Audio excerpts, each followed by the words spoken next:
vai entrar no fascículo 3, o livro, continuamos no livro Risk Management e Handbook for Healthcare Organizations, ou ainda no volume 1. Na verdade, a gente fez um rearranjo.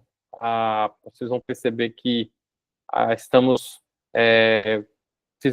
pegamos alguns capítulos e vamos juntar com uns com os outros, pensamos que havia aderência, até para enriquecer o momento do nosso trabalho. Mas hoje a gente vai focar ainda no capítulo 5, que trata do profissional de gerenciamento de risco. A pessoa, né, qual é o papel, qual é o perfil, quais são os desafios que essa pessoa que está na frente da gestão de risco, ela precisa ter. É muito comum, falando de cara, que esse profissional acabe sendo a pessoa da qualidade. Em alguns casos, a qualidade acaba assumindo esse papel de cuidar da gestão de riscos. Porém, existem casos, principalmente em empresas maiores, onde há um profissional dedicado a essa questão do gerenciamento de risco. Mas isso aqui é só um detalhe, não há nenhum problema estar ou não estar na área da qualidade.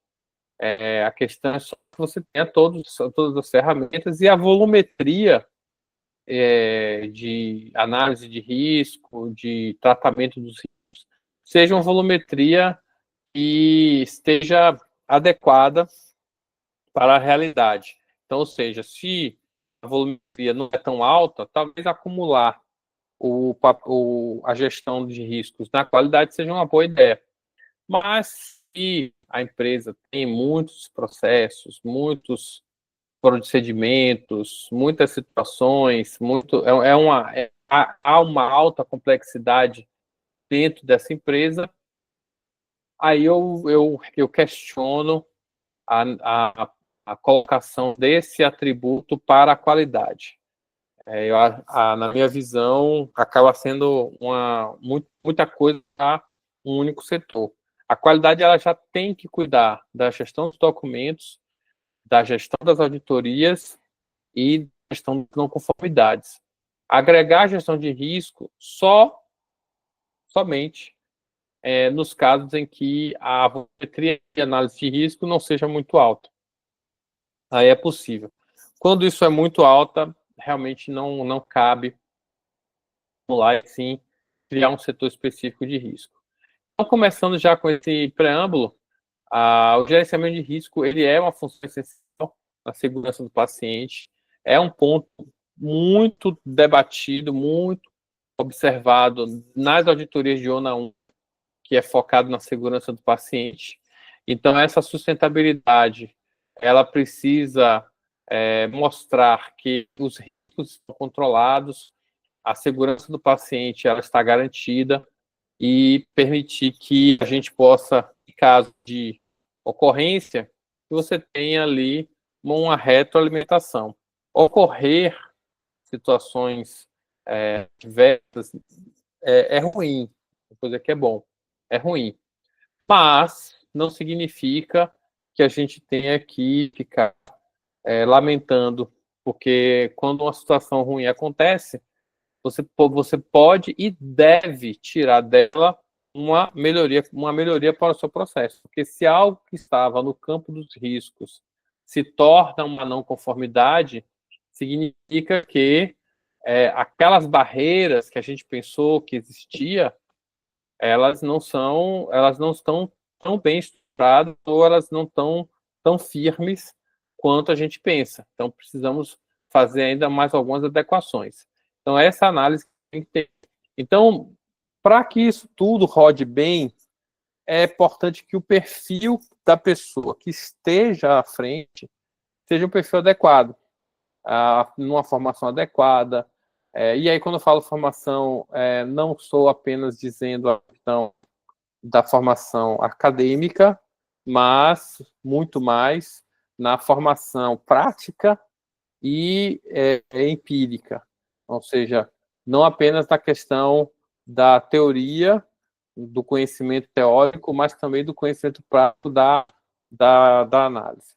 Então, o profissional, que vai estar ali aderindo à gestão dos riscos, quem é a pessoa mais elegível. Essa pessoa, primeiro a gente tem que entender que ela vai desenvolver, implementar e supervisionar um programa de gerenciamento de risco. Quando a gente está falando de um hospital, clínica ou laboratório, é necessário, até para isso é ONA 1, tá? O básico, é necessário que se instale um programa de gerenciamento de risco. Quando eu falo programa, não estou falando de software, estou falando de uma estrutura que vá proporcionar a gestão de riscos. Por exemplo, protocolos, ferramentas como FEMEA, matriz de risco, todas elas são estruturas que vão estar compondo a gestão dos riscos de uma empresa. Só que alguém tem que tomar conta. Se não tiver um dono, esqueça, não vai dar certo. E quando eu falo dono, estou falando um único dono. Não estou falando, ou então um único setor.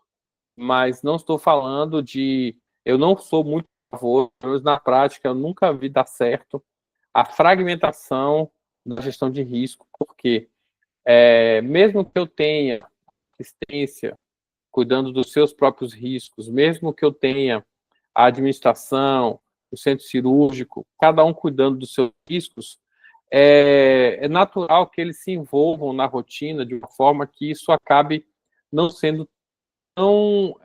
não é que vão deixar, não é que eles vão negligenciar, é que talvez isso caia para um segundo plano, e no afã de resolver as coisas, de fazer a rotina caminhar, essa percepção, esse cuidado, esse zelo com riscos acaba ficando em segundo plano. Então, como eu estava falando no início, pode ser salutar, e aí depende muito da volumetria de riscos que você tenha, que você precise ou colocar essa responsabilidade no setor da qualidade, que alguns hospitais e clínicas fazem, quando a volumetria não é alta, ou seja, alguém vai, não é que eles vão fazer, eles vão tomar conta, tá? Desenvolver, implementar e supervisionar, tá? Ou então, quando a volumetria é muito grande, o hospital tem alta complexidade, se elege um profissional ou cria-se um setor só para os riscos. Mas é importante que a gente saiba de quem eu estou falando aqui.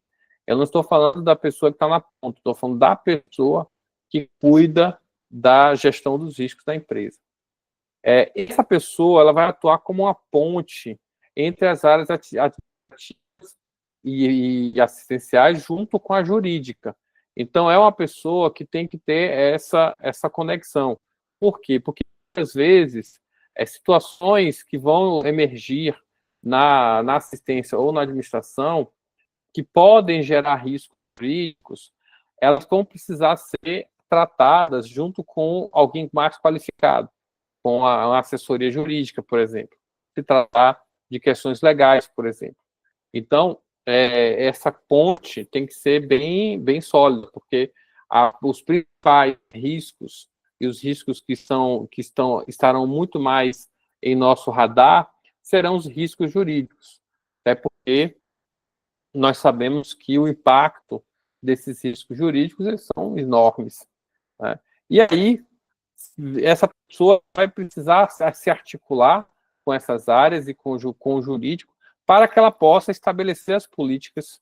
Ela vai precisar conduzir as investigações, porque imagine como que o enfermeiro do centro cirúrgico ele vai conduzir uma investigação de algo que aconteceu no centro cirúrgico. Não que a gente não confie na pessoa, não é uma questão de conflito de interesse. É como se o réu tentasse investigar por ele mesmo. Não é isso. A gente precisa de um setor à parte, de alguém à parte, imparcial, que não tenha nenhum interesse envolvido no processo, senão o de identificar as verdadeiras causas. Por isso que a gente normalmente direciona ou para a qualidade, ou cria-se um setor, ou elege-se um profissional para ficar responsável por isso, e ele não tem nada de rotina a não ser isso. Eu falei que vai depender da volumetria. Então, ele vai precisar conduzir essas investigações, aí sim ele vai acionar as pessoas numa situação de riscos que se tornem reais, ele vai precisar acionar as pessoas, ele vai precisar trazê-las para uma investigação, coletar dados, coletar evidências, para poder identificar a causa e saber aonde no nosso programa de gerenciamento de riscos nós falhamos. Porque quando a gente pensa no programa de gerenciamento de riscos, não é para identificar os riscos, é criar as barreiras para que aquele risco não venha a acontecer. E ter certeza de que ele não vai acontecer, porque ele existe barreiras. Então, se essas barreiras furam, aí a gente precisa tratar isso com muita seriedade, porque além de ter algo que a gente não pode deixar passar batido, é algo que também precisa gerar uma melhoria para a empresa. Também, ele vai ter algumas funções essenciais. A primeira delas é avaliar os riscos adversos e quase erros. Muito por isso que por isso que isso aí acaba caindo na qualidade, porque a tratativa dos eventos adversos e dos quase erros, a metodologia é a mesma das não conformidades. Quando você vai tratar a não conformidade de um requisito da ONA ou do ISO, ou a não conformidade de auditoria interna, ou até a não conformidade que aconteceu, não conseguir atingir o indicador, ou alguém falhou no procedimento, quando ocorre um evento adverso, que aí, para quem não sabe, o evento adverso são situações que geraram algum dano para o paciente, ou podia gerar algum dano para o paciente, né, os quase erros, aí tem que se tratar também. Né? A investigação é um pouco mais densa, é um pouco mais apurada, porém, ela vai seguir a mesma metodologia. Talvez algumas ferramentas que mudem. Eu, por exemplo, num caso de evento adverso, eu prefiro usar a árvore de falha, porque a árvore de falha é uma metodologia mais ampla, porque ela observa melhor. 5 porquês, eu acho uma ferramenta muito rasa para um evento adverso. Porém, o que vai mudar é isso, talvez a complexidade da ferramenta. Entretanto, vai se identificar a causa, vai se estabelecer plano de ação, vai se analisar a eficácia e aí sim fechar aquele evento adverso.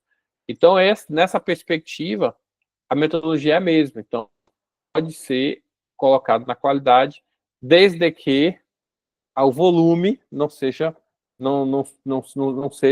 maior do que a capacidade daquele setor de gerenciar isso. Então, ele precisa ser bem dimensionado. Promover a cultura da segurança, então, é uma outra função dessa pessoa ou desse setor. É necessário que ela esteja constantemente trabalhando a prevenção, a antecipação. Essa pessoa precisa fazer diligências, essa pessoa precisa fazer rondas, essa pessoa precisa estar, principalmente quando a empresa, o hospital, a clínica, ainda não tem isso bem estruturado, ou está começando a estruturar. Quando a empresa já tem isso há muitos anos, isso já está enfranhado na cultura. Entretanto, quando a empresa nunca fez isso, não tem esse hábito de tratar riscos, é normal que no início hajam muitas dificuldades. Então, para que a gente tenha certeza de que a gente vai estar prevenindo e antecipando situações, é necessário que, num primeiro momento, a presença dessa pessoa seja constante nas áreas, tá? Também vai ser necessário realizar muitos treinamentos. Eu gosto de dizer que a repetição é a mãe do aprendizado. É necessário que as pessoas tenham esse hábito de realizar o mesmo treinamento, às vezes, várias vezes. Não sei, eu sei que às vezes pode ser chato, pode ser meio enfadonho, mas a gente sabe que quanto mais o nosso cérebro ele tem acesso à mesma informação, ele vai percebendo que aquilo é importante. É a mecânica do nosso cérebro que funciona assim. Então, não adianta achar que um treinamento apenas vai ser suficiente para capacitar a sua equipe. Negativo. Vai ser necessário vários treinamentos, e você pode fazer esses treinamentos com diversas embalagens. Você pode fazer um treinamento profissional que todo mundo conhece, você pode fazer uma gincana, você pode fazer uma semana da segurança, você pode criar lá, cartazes para colocar nos murais, você pode criar botões, você pode... gente, tem muito espaço para criatividade e isso faz com que a gente possa fazer a repetição de uma forma contínua. Então, quando eu falo de treinamento, não estou falando apenas daquele treinamento tradicional de sala de aula. Aquele é um tipo de treinamento. A gente precisa olhar fora da caixa. Não é apenas aquele treinamento. Você pode fazer muitos outros, desde que você tenha, claro, o entendimento de que aquele formato ele faz sentido para a sua equipe. Tá? Então, só cuida para fazer uma coisa, de repente, muito lúdica, que não seja de fácil entendimento da sua equipe. É importante, como todo bom gerenciamento, que você tenha riscos, ou que você tenha indicadores de risco, melhor falando. E esses indicadores, eles precisam medir as coisas que estão lá dentro. A gente vai falar de indicador de risco mais para frente.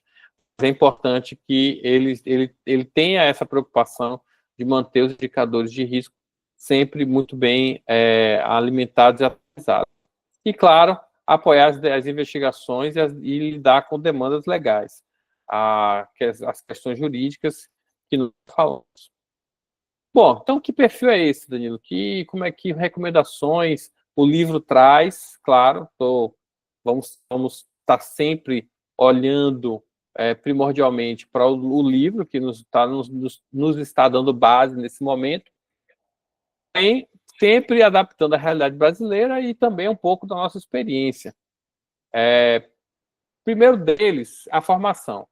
A formação recomenda-se que sejam ou um enfermeiro, ou um administrador, ou um advogado, ou alguma formação na área de saúde, um farmacêutico, um médico, qualquer uma dessas áreas, elas podem podem cumprir com esse papel.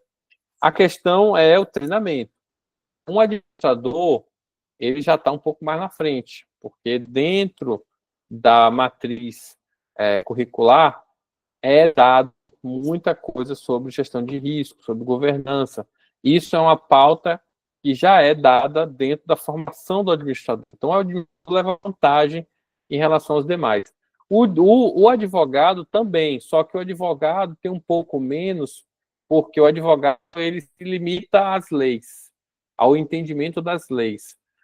Enquanto que o administrador ele tem o entendimento da gestão. Se ele construir uma assessoria, está resolvido o problema. Então, o administrador com acesso ao jurídico, está resolvido o problema.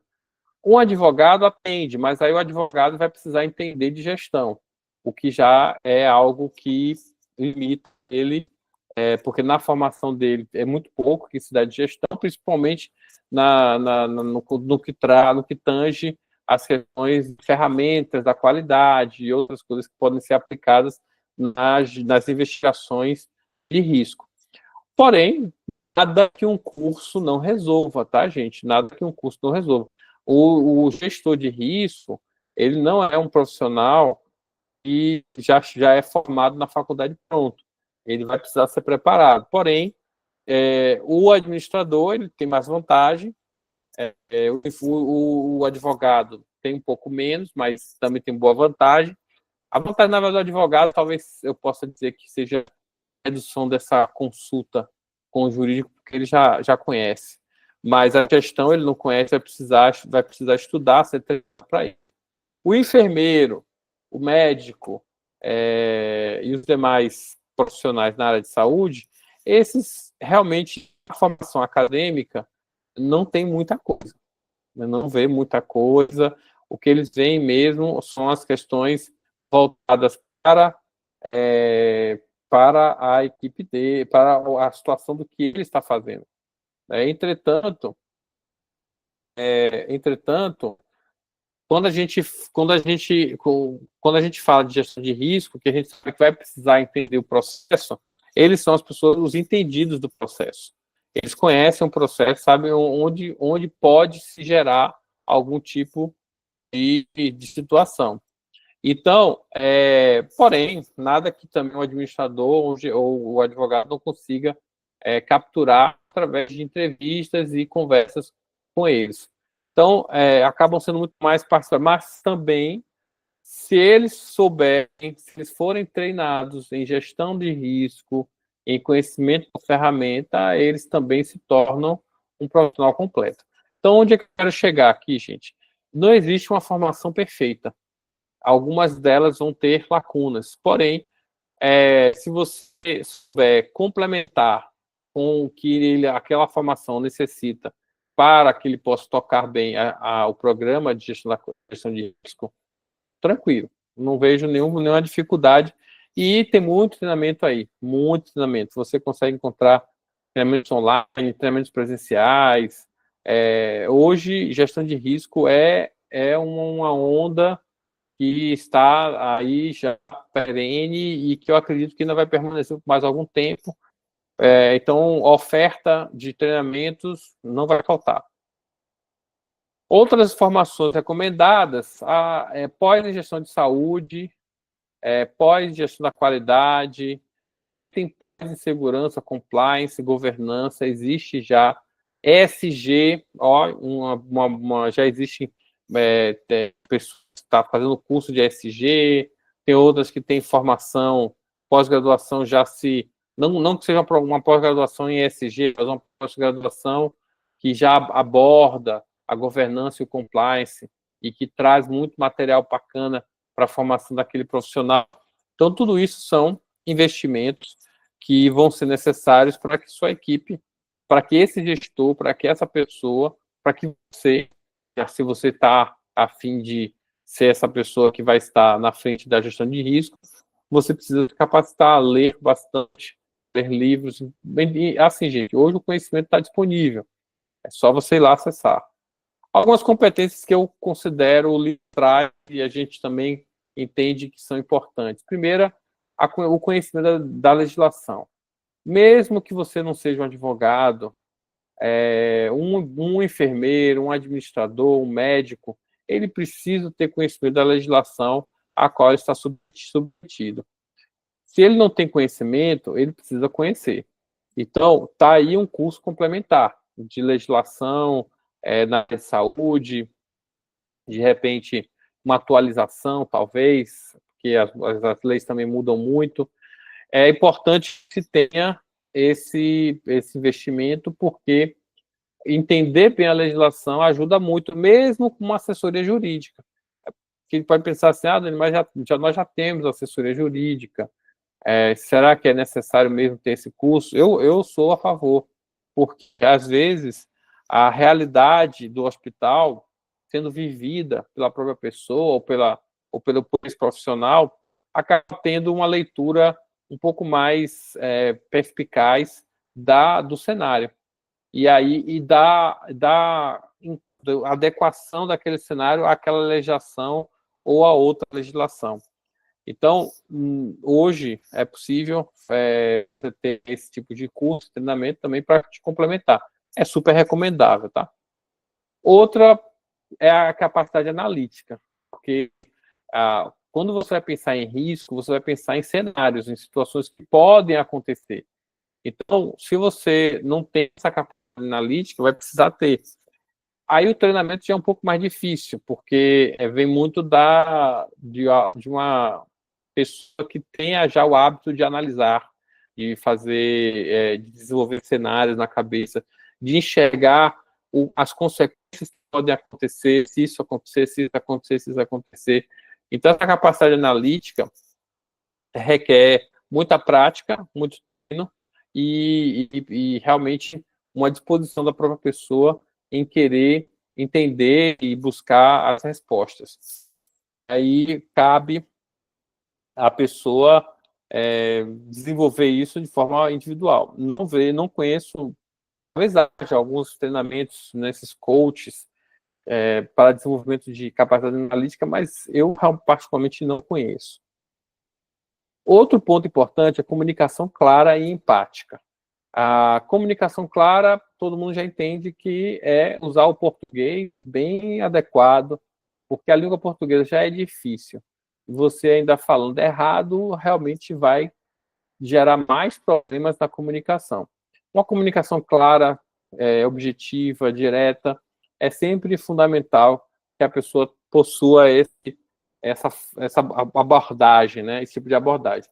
Também uma comunicação empática, porque se eu não for uma pessoa que saiba me colocar no lugar do outro, que saiba trazer essa pessoa para perto de mim, dificilmente ele vai conseguir investigar, porque as pessoas vão naturalmente tentar esconder as coisas dele, então não é legal. Comunicação tem treinamento, eu já vi, né, treinamentos, livros, orientações, mas nada melhor do que uma pessoa com hábito de leitura para conseguir uma boa comunicação.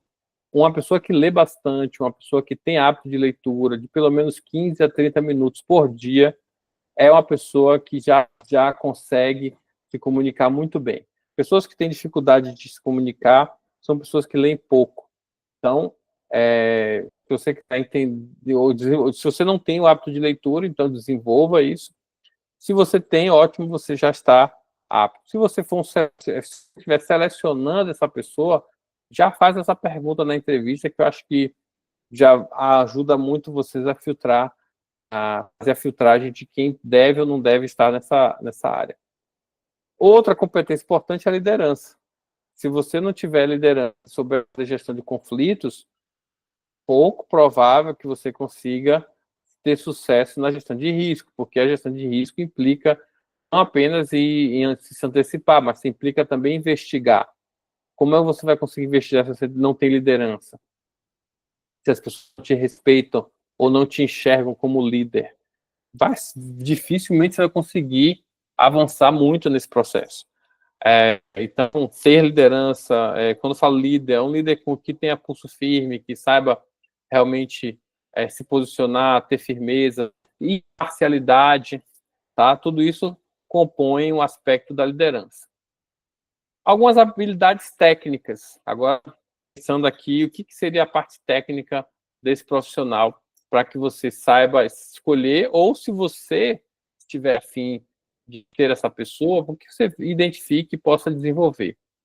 Primeiro, leitura crítica de relatórios e prontuários. Se você não faz isso, se você olha para um prontuário e não consegue desenhar um cenário, ou não consegue ter aquela competência crítica para identificar falhas, realmente vai ter um pouco de dificuldade. É importante que você tenha esse hábito, né, de fazer leituras críticas de relatórios e prontuários, checar informações, verificar os protocolos de segurança que estão sendo atendidos, porque isso é algo que é necessário. O uso de ferramentas como o FEMEA é uma ferramenta que eu adoro, para mim é um dos melhores. Um pouco mais, ela é um pouco mais complexa, porém eu acho que ela entrega muito resultado. A FEMEA, para mim, é a melhor ferramenta. Entretanto, para investigação de acidentes, ela não funciona, tá? Aí é legal que você tenha a árvore de falha e o Ishikawa, que são duas ferramentas para investigação.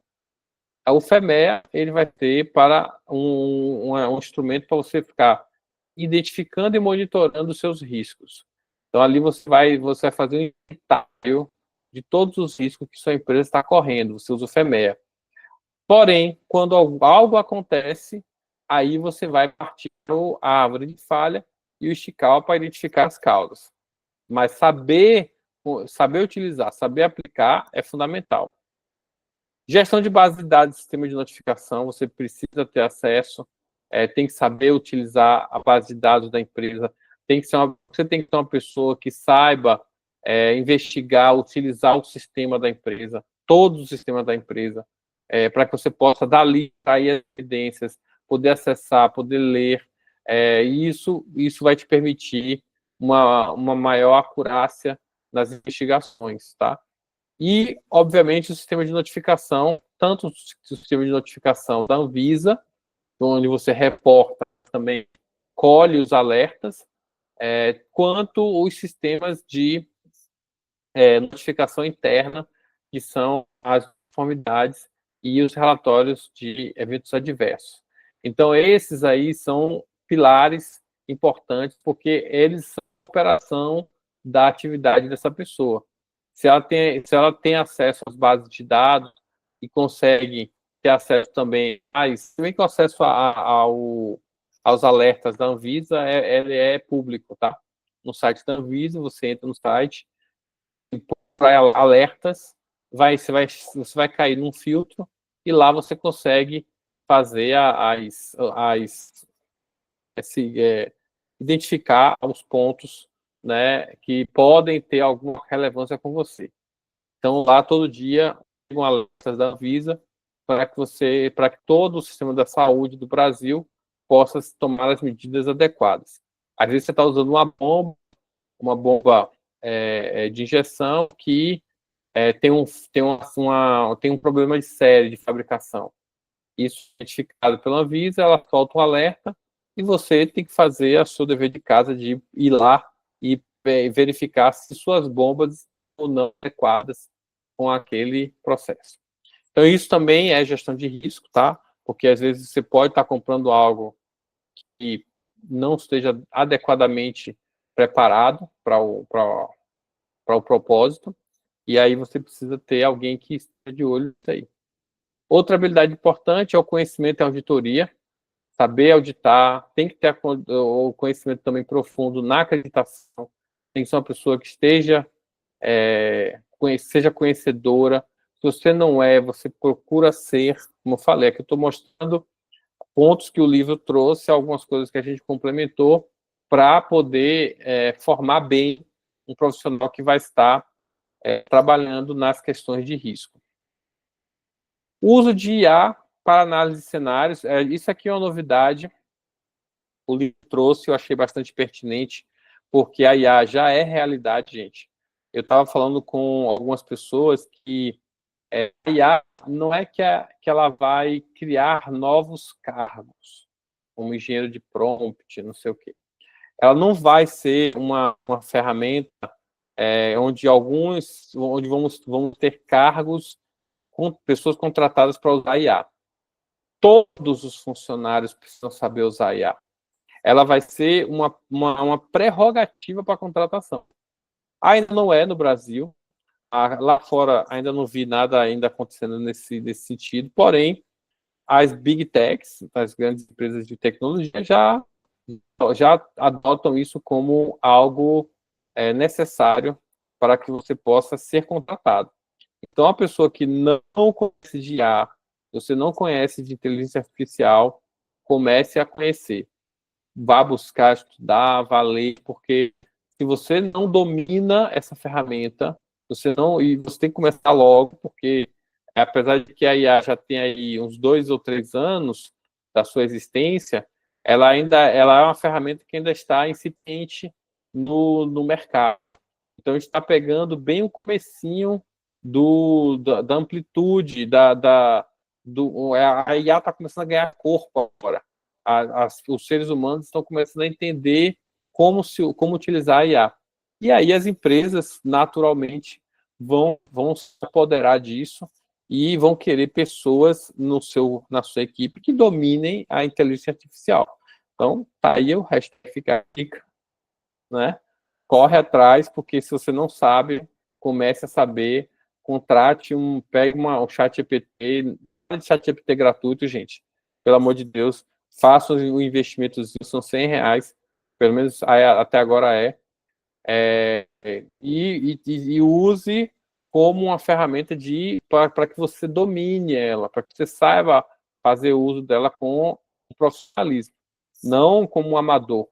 Usar como amador a IA seria, por exemplo, fazer uma pergunta boba, tipo, o que é gestão de risco, né? Ou então, fala sobre gestão de risco. Isso aí é você fazer uso amador e raso da inteligência artificial. A inteligência artificial é capaz de produzir cenários, trazer possibilidades de risco em cima de situações que você entregue para ela. Então, tem muito mesmo, gente. Isso aqui é um campo completamente aberto. Algumas soft skills que eu vejo ser importante, nós já falamos, a comunicação clara e empática, acho que isso aqui é um ponto, é um tópico importante. Raciocínio lógico e rápido.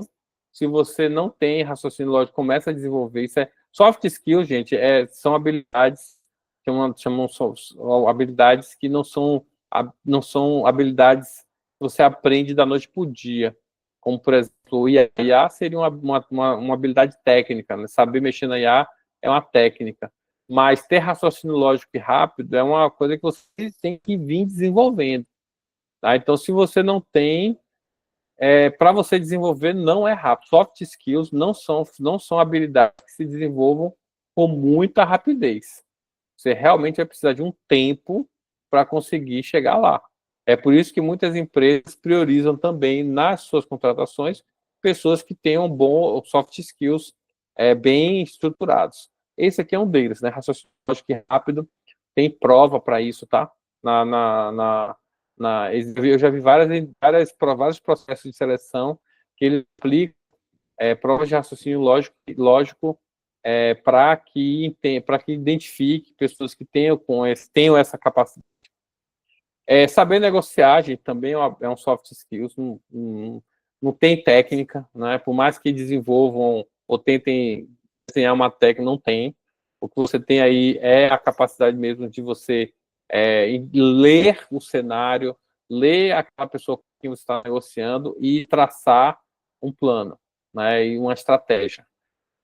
Idem para a resolução de conflitos, né? Conflitos não fórmula, é habilidade mesmo. Então, se você é uma pessoa que sabe apaziguar as coisas, sabe demonstra uma confiança para as pessoas que estão envolvidas naquele conflito, para que elas possam te entregar ou serem francas com você, aí você realmente tem esse domínio. Ética e confidencialidade, que aqui eu gosto de dizer que é muito de berço, né? Então, se você é uma pessoa ética, você não existe uma pessoa só ética no trabalho, as pessoas são éticas em qualquer lugar onde elas estejam. Né?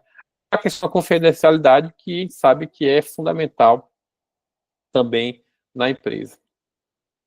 Outra soft skill importante, que é foco em resultado, no caso de uma gestão de risco, mais do que nunca, porque sempre o resultado, quando algo não tem a gestão de risco, o resultado é sempre catastrófico.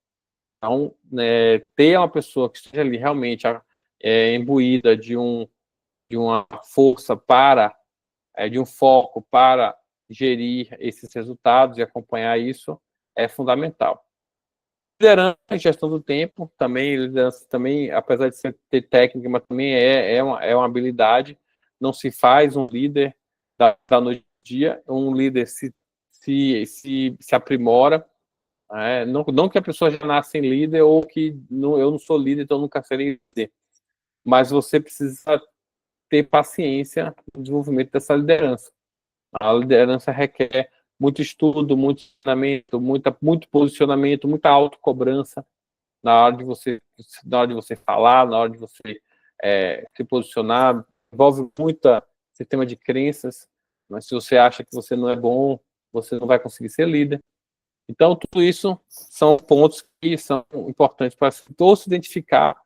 E se você identifica que eu não sou líder, ótimo. Primeiro passo para você ser um bom líder é você identificar que você não é um. E aí, trabalhar o que te falta para ser um bom líder. Gestão do tempo tem uma outra. Eu gosto de dizer aqui que é uma soft skill, porque, na verdade, não tem técnica. Né? Você usa agenda e tal, tem uma técnica da pedra, mas, enfim, isso é o de menos. Se você não tiver disciplina para fazer uma boa gestão do tempo, nada disso funciona. Proatividade e iniciativa, que eu acho que todo profissional tem que ter. Eu a gente colocou aqui mais para reforçar, mas, na minha visão, proatividade e iniciativa, isso aqui é condição primária para qualquer funcionário. Tem que ser proativo e tem que ter iniciativa. Bom, quais são as áreas de atuação desse profissional na gestão de risco, tá? Primeiro, prevenção e redução de perdas. Ele vai seguir a metodologia que é a metodologia básica para a gestão de risco, identificar os riscos, quantificar os riscos, monitorar eles. Então, essa gestão, ela precisa tem que ser uma pessoa com um olhar muito crítico, com um olhar muito zeloso. Tem que ser uma pessoa que também pode atuar em auditorias, pode atuar nos debates das políticas institucionais.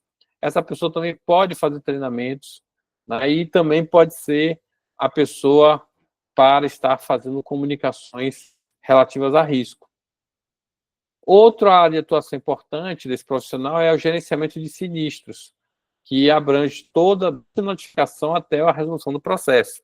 Então, na hora que o sinistro já é o risco realizado, ou seja, o risco está no campo das possibilidades. Mas quando ele ocorre, ele se torna um sinistro. E aí essa notificação e a resolução dela, tudo isso tem que ser tratado.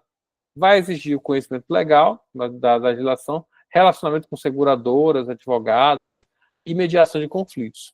Muitas vezes, ter essa interface também com esses canais será fundamental.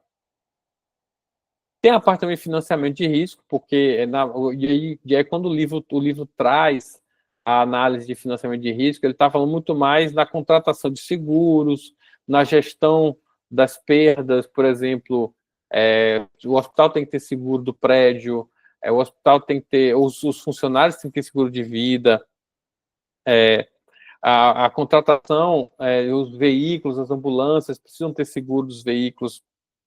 Então, toda essa tratativa para que a gente tenha um menor impacto, porque quando você contrata um seguro, não é que o seguro vai evitar o sinistro, mas ele vai diminuir o impacto, porque se eu tenho um problema de risco, ou seja, um sinistro com ambulância, por exemplo, eu teria o prejuízo da ambulância inteira. Entretanto, com o seguro, eu diminuo o impacto, porque o risco ele não está sendo absorvido somente por mim. Eu vou ter o impacto local da imagem, se houver vítimas, infelizmente, também essa parte acaba caindo para o lado do hospital, mas o impacto financeiro ele pode ser dirimido através da contratação de seguros. Então, esse profissional pode ser também uma pessoa que vá auxiliar na identificação de riscos e também ajudar na contratação de seguros. No caso de seguro de prédio, por exemplo, é muito cobrado os pontos de extintores de incêndio, hidrantes, né, tudo isso, e inspeções periódicas desses equipamentos. Outra área de atuação também desse profissional é a conformidade regulatória. Né? Ele pode ser um profissional especialista em legislação, onde você está munindo os seus clientes ou a empresa onde ele trabalha de possíveis riscos jurídicos relativos à legislação da Anvisa, ANS, ONA. ONA, na verdade, não é legislação, é acreditação, mas também é uma acreditação regulatória. Então, de uma certa forma, você tem ali possibilidades e como essas coisas, esses órgãos estão sempre reformatando a legislação, é importante que esse profissional ele tenha essa capacidade de se atualizar e de se antecipar às situações para a empresa. Então, ele vai acabar garantindo alinhamento com legislações e padrões de segurança de qualidade. Outra área de atuação também para esse profissional é a gestão operacional. Costuma-se coordenar, essa pessoa é uma boa coordenar o NUSP ou NSP, que é o Núcleo de Segurança do Paciente. É muito bom que essa pessoa, se o coordenador do NUSP ou NSP, não sei como é que você chama, for também a pessoa responsável pela gestão de risco, é legal. É obrigatório? Não, tá? Não é. Agora, talvez a participação da pessoa que faz a gestão de riscos dentro do NUSP, eu acho que essa sim é imprescindível. Que ela seja a mesma pessoa não é obrigatório, é só uma recomendação. Porém, se você não tiver o profissional de gestão de risco dentro do seu NUSP, eu acho que você perde bastante, porque o NUSP tem muito foco em segurança do paciente, é o núcleo de segurança do paciente, o próprio nome já está falando. Né? Reuniões de comitês, acho que os comitês financeiros, os comitês operacionais, todos devem ter a participação também do gestor de risco. Supervisão de equipes, é bom que uma pessoa que tenha bom conhecimento de risco possa também ser o supervisor. Traçar metas anuais, indicadores de desempenho do programa de risco, fazer realmente uma boa gestão operacional, operacionalizar esse programa é algo também muito, muito importante e é uma outra possibilidade de atuação desse profissional. Questões de bioética também é importante, porque a gente sabe que cada vez mais nós estamos sendo acionados na justiça, a legislação tem reduzido o cerco em relação a algumas perspectivas de ética. Então, a leitura e análise crítica de consentimentos informados, os famosos TCLE, também trabalhar com diretivas antecipadas, cuidados, conflitos familiares, dilemas éticos, tudo isso, esse olhar, não é, com esse zelo, também com a bioética, é papel importante desse profissional. Bom, como é que agora a gente insere isso na estrutura organizacional? Ele pode ser, esse profissional, pode ser um consultor interno ou um gestor interno. Pode ser o coordenador de enfermagem? Pode ser o coordenador de enfermagem. Pode ser o gestor da qualidade? Pode ser o gestor da qualidade. Pode ser o diretor? Pode ser o diretor também. O que é importante é que essa pessoa esteja apta a cuidar bem desse processo. Ele deve ser uma pessoa com livre acesso às lideranças e a canais decisórios. Não pode ser uma pessoa muito próxima da base da hierarquia, porque ele vai ter pouca penetração, pouco acesso às pessoas-chave para a tomada de decisão. Então, esse acesso livre é fundamental. O ideal é que ele tenha também autonomia para agir. Então, normalmente, o setor de gestão de risco é um que tem que estar diretamente conectado com a diretoria, não pode estar subordinado a nenhuma gerência, porque senão a hierarquia pode delimitar essa autonomia dele, por conta da hierarquia. Se for alguma coisa, alguma questão de conflito de interesse dentro da gerência, provavelmente ele vai ter pouca autonomia. Na prática, quais são os desafios, gente, para a gente ir finalizando? Infelizmente, é o que se vive ainda e a dificuldade muito grande com relação à notificação de eventos. Muita subnotificação. Esse é o grande desafio da gestão de risco. Às vezes o risco está mapeado, está lá no FEMEA, tudo direitinho. E ele está acontecendo. Ninguém está falando. Acontece lá no centro cirúrgico, mas o pessoal bota panos quentes. Acontece lá no ambulatório, mas o pessoal tapa com a peneira. Acontece alguma coisa na recepção, mas aí o supervisor joga por debaixo do tapete. Isso é o grande desafio. Eu diria que de todos, o maior de todos é a trabalhar a subnotificação de eventos. E uma dica que eu sempre gosto de dar é que você trabalhe sempre na mente das pessoas que nós não estamos caçando bruxas. Ninguém está aqui procurando saber quem está certo e quem está errado. Nós queremos melhorar o processo e blindar o processo. Então, se a gente trouxer essa visão, essa perspectiva, ajuda, não vou dizer que vai resolver, mas já ajuda. Também, se você tiver uma capacidade de fiscalizar, de auditar, também ajuda bastante. Porém, é algo que tem que ir se trabalhando com o tempo. Falta de engajamento das equipes, as equipes que têm muito foco na rotina. Não, o importante aqui é a gente cuidar do paciente a qualquer custo. Então, esse tipo de postura vai dificultar o processo da implantação. Essa pessoa vai ter muita dificuldade. É um desafio na gestão de risco. Ele tem esse processo alguém tem que alimentar a gestão do risco, se não tiver isso, não vai funcionar. Resistência cultural à transparência. Apesar da gente falar muito de disclosure, a gente fala muito de governança, compliance, infelizmente a cultura, e aí eu estou trazendo uma perspectiva, principalmente no Brasil, de você se entregar. Ó, eu fui o culpado, sim. Eu mereço a punição que me cabe. Isso é muito difícil, né? Para uma pessoa que tem esse tipo de ética, no Brasil é muito difícil. Tem, não estou dizendo que não tem, mas é muito difícil. Ainda temos uma cultura do vamos esconder o jogo, vamos botar debaixo do tapete, ninguém está aqui, ninguém viu nada, vamos deixar como está, e aí segue-se com a impunidade, né? Também excesso de responsabilidades operacionais é outro desafio, porque às vezes a empresa trabalha com uma equipe tão enxuta, tão enxuta, tão enxuta, tão enxuta, e a volumetria de trabalho é tão grande que ela não consegue dar conta do risco.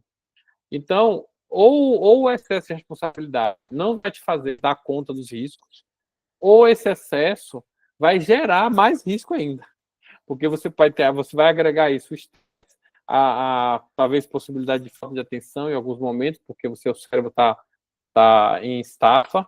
Então, é outro problema também. Caminhos para fortalecimento, né? Capacitação contínua, gente. Temos que seguir sempre com esse foco da capacitação contínua. Criação de núcleos de apoio ao risco, comissões locais.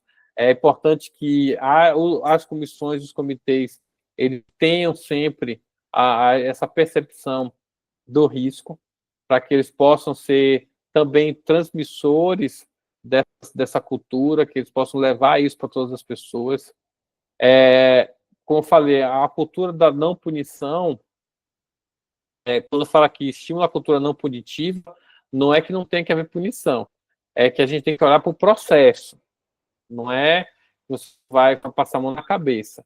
Estimula a cultura não punitiva no sentido de que você não está com o foco de identificar o culpado, e sim resolver o processo. Mas que a pessoa vai ter que arcar com as consequências, se houverem, isso aí não tenha dúvida. Tá? Comunicação proativa com as diferentes áreas, então, seja realmente trabalhar um relacionamento saudável, perspicaz, com foco realmente em melhorar a empresa, em diminuir risco, certo?